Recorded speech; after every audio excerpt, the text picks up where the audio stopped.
If they can debase your money, and money is your time and energy in abstracted form, by proxy, they're debasing you. Yep. When they're making the money less valuable, they're making you less valuable. You have to take a few steps to really understand Bitcoin. And I think the very, very first step that most people don't understand is, what is money? Mm-hmm. They don't understand that. And if you can't understand what is money, you obviously won't get Bitcoin. And then, the second step is, well, what is good money? Like what values do I want the money that I hold to have?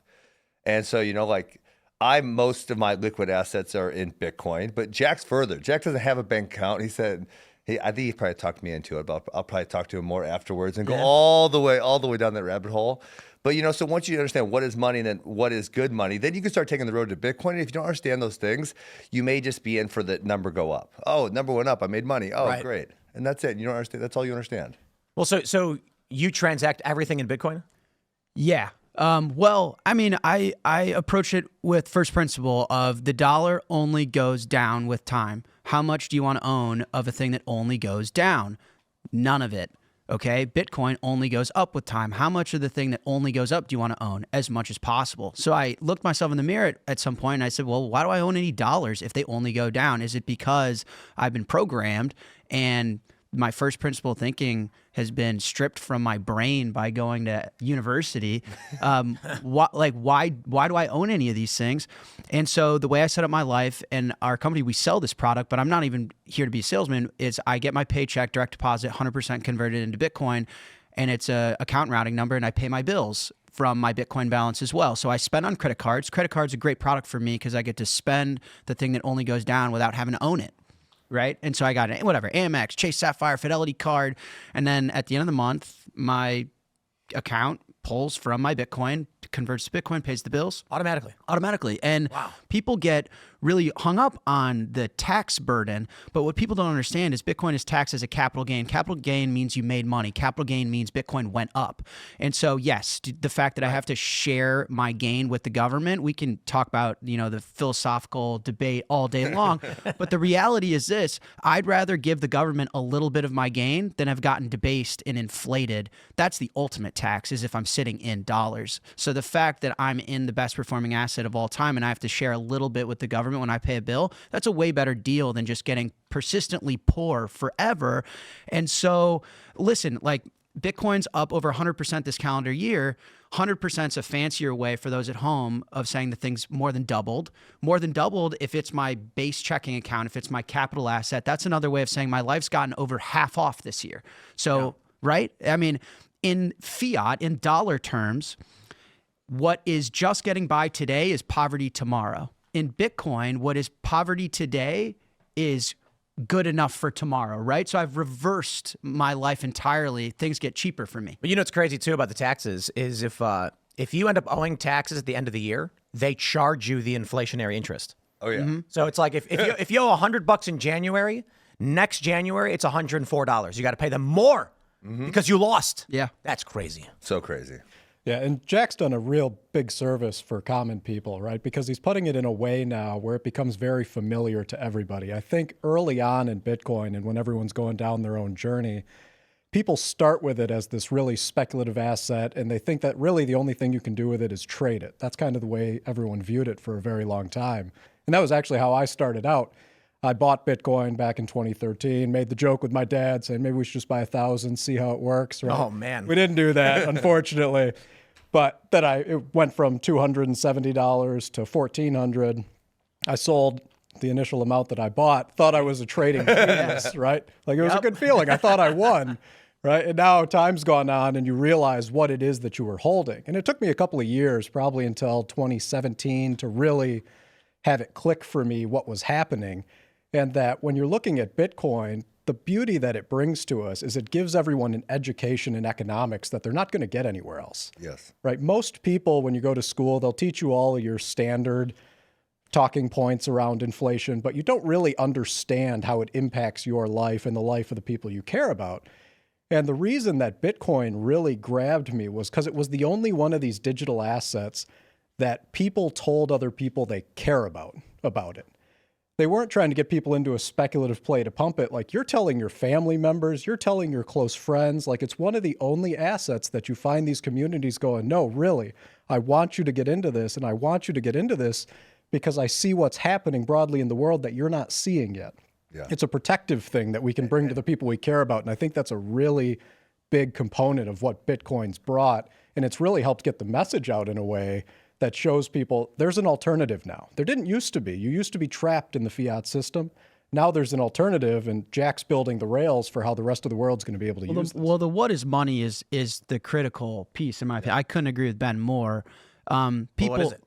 So money is the market good that you acquire not to consume.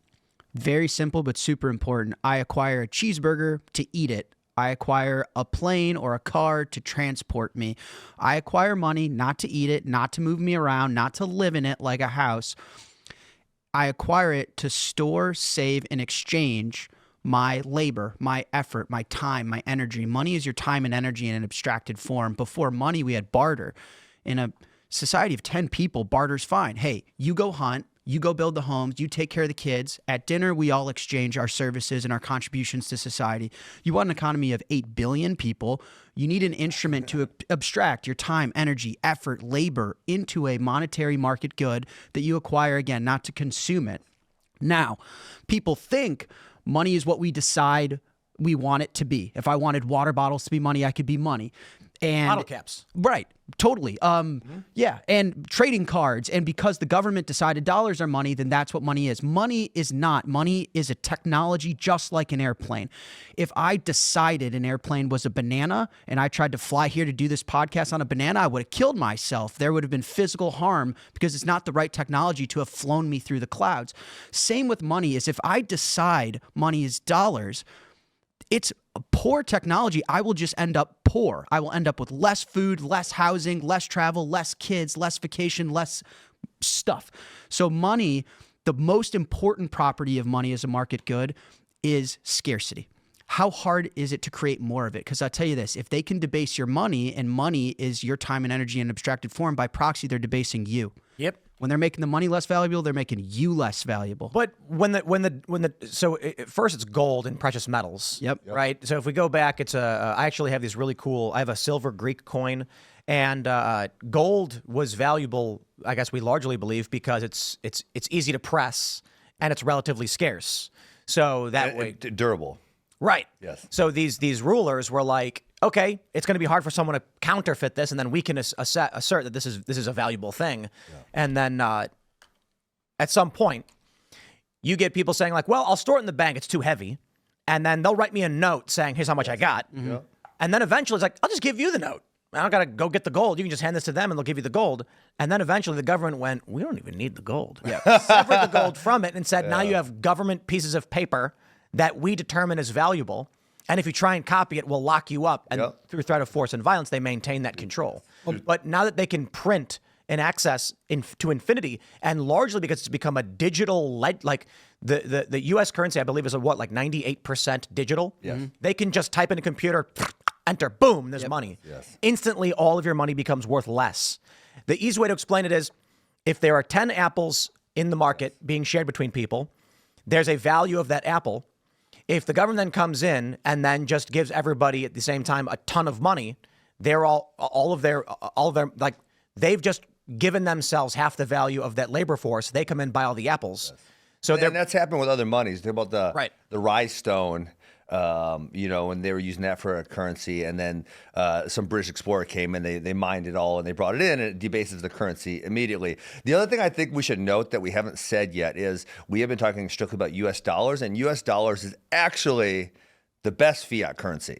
Most fiat currencies are significantly worse than the U.S. dollar, inflating at much higher rates. And because we've had the world reserve currency, we've been like insulated from further debasement. But of the 8 billion people, 300-some million live in America, and we've had the best treatment of fiat currency. But there's a lot of countries who are way worse off where, they get their paycheck on Friday. By Monday, their currency's worth less. That's true, but I like using the U.S. dollar because now it's real in America. Sure. It used to be, you guys don't understand what the government's doing. Trust me, if you lived in Nigeria, you'd recognize it. Now, if you live in Manhattan, you recognize it. Yeah. And really, for me, it's no man should work for what another man can print.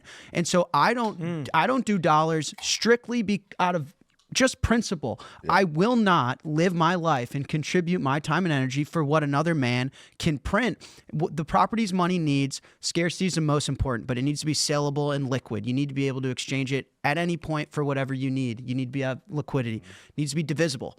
It's a measuring instrument in an economy. It needs to be able to measure a grain of sand or a professional sports team. So it needs to be able to scale to any transaction size. It needs to be portable. I got to be able to move it.